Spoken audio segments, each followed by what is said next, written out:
பிரித்திகபூமி நேயர்கள் அனைவருக்கும் வணக்கம். சிவனை வழிபடுவதற்கே உரிய நாட்கள்னு சொல்லி கேட்டிங்கன்னா பிரதோஷம், அதற்கு பிறகு சிவன் ராத்திரி, அதற்கு பிறகு பார்த்திங்கன்னா பல்வேறு நாட்கள் இருக்குது. அதன் வரிசையில் இந்த மாசி மாதத்தில் அமாவாசைக்கு முன் வரக்கூடிய சிவன் ராத்திரியை பார்த்திங்கன்னா மகா சிவராத்திரியாக அனுஷ்டிப்பாங்க. அதுவும் பார்வதி தேவி கிட்ட சிவபெருமான் தன்னை வணங்குவதற்கு மாசி மாத தேய்பிறை 14ஆம் நாளான அமாவாசை முதல் நாளே மிகவும் உகந்த நாளாக இருக்கும் அப்படின்னு சிவபெருமான் குறிப்பிட்டு சொல்லியிருக்கிறாரு.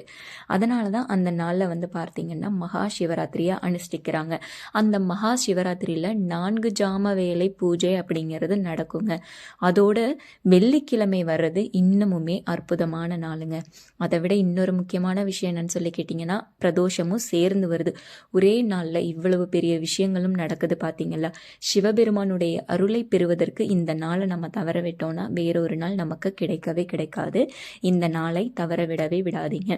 இந்த நாளில் நீங்கள் விரதமுறை இருந்தாலும் சரி, விரதமுறை இல்லாதவர்களாக இருந்தாலும் சரி, நீங்கள் ஆலயத்திற்கு போக முடிந்தவர்களாக இருந்தாலும் சரி, ஆலயத்திற்கு போக முடியாமல் வீட்டிலேயே நீங்கள் பூஜை செய்பவர்களாக இருந்தாலும் சரிங்க, அவங்க உங்களுடைய பல பிறப்புகளில் நீங்கள் செய்த ஏதாவது ஒரு பாவம் தெரிஞ்சோ தெரியாமலும் நீங்கள் பாவம் செஞ்சுருப்பீங்க இல்லைங்களா.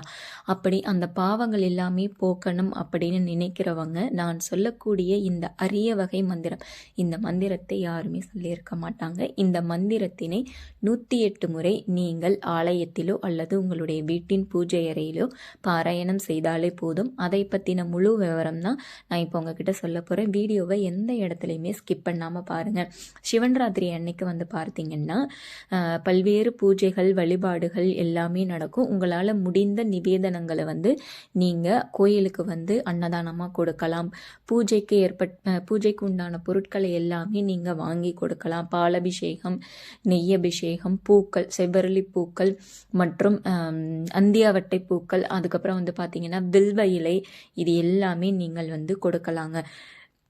அதுவும் இல்லாமல் 4 ஜாம வேலை பூஜை எல்லாமே நடக்கும். நீங்கள் ஒரு சிலர் காலையிலேருந்தே கடினமான விரதங்கள் எல்லாமே ஆரம்பிச்சிருப்பீங்க. ஒரு சிலர் பார்த்தீங்கன்னா இப்போ மார்ச் 8 இன்னைக்கு ஆரம்பித்து மறுநாள் மார்ச் 9 மறுநாள் வரைக்குமே விரதமுறை இருப்பாங்க.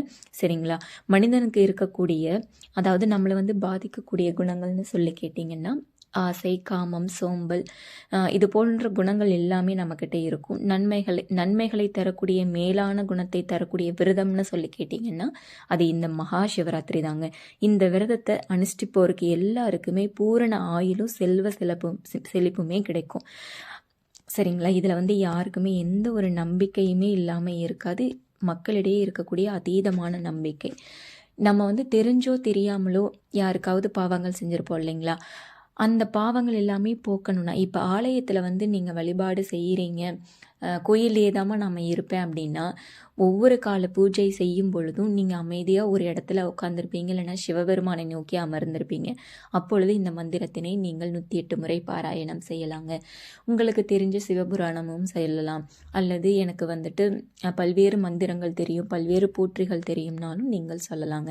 அதற்கு பிறகு பார்த்தீங்கன்னா நீங்கள் கோயிலுக்கு போக முடியல, நான் வீட்டிலையே பூஜை செய்ய போகிறேன் அப்படின்னு நினைக்கிறவங்க ஒன்றுமே இல்லைங்க. ஒரே ஒரு வில்வ இலை எடுத்துகிட்டு வந்துடுங்க.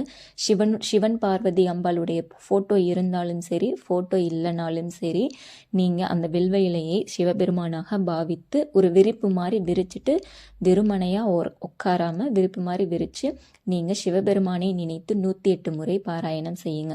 கணக்குகளுக்கு நீங்கள் உத்ராட்ச மாலை எடுத்துக்கலாம், ருத்ராட்ச மாலை இருக்கு இல்லைங்களா, அந்த ருத்ராட்ச மாலை எடுத்துக்கலாம், அல்லது கல்கண்டு இது மாதிரி எடுத்துக்கிட்டு கூட நீங்கள் 108 முறை பாராயணம் செய்யலாங்க. இது மிகவும் அவசரமான பதிவு. சரிங்க, வாங்க அந்த மந்திரத்தினை நான் இப்போ உங்ககிட்ட சொல்கிறேன். யாருமே இந்த மந்திரத்தினை சொல்லி இருக்க மாட்டாங்க. மிகவும் அரிய வகை மந்திரம். இந்த மந்திரத்தினை பயன்படுத்திக்கோங்க. அதுவும் குறிப்பாக மகா சிவராத்திரி நாளில் சொல்ல தவறாதீங்க. இந்த வேறு நாட்கள்லையும் நம்ம சொல்லலாமா? டெய்லியுமே கூட நீங்கள் சொல்லலாங்க. திங்கட்கிழமை சொல்கிறது இன்னும் உகந்தது. எல்லா நாட்களுமே சொல்லலாம், ஆனால் மகா சிவராத்திரி சொல்கிறது இன்னும் சிறப்புங்க. சரிங்க, அந்த மந்திரம் என்னன்னு சொல்லி கேட்டிங்கன்னா, ஓம் ரங் ரீம் யநம சிவசகல பாவ நிவாரணியாம். ஓம் ரங் ரீம் யநம நம. சிவசகல பாவ நிவாரணியாம் ஓம் ரங் ரீம் நம. சிவசகல பாவ நிவாரணியாம் ஓம் ரங் ரீம் நமவ. சிவ சகல பாவ நிவாரணியாம். இந்த மந்திரத்தினை 108 முறை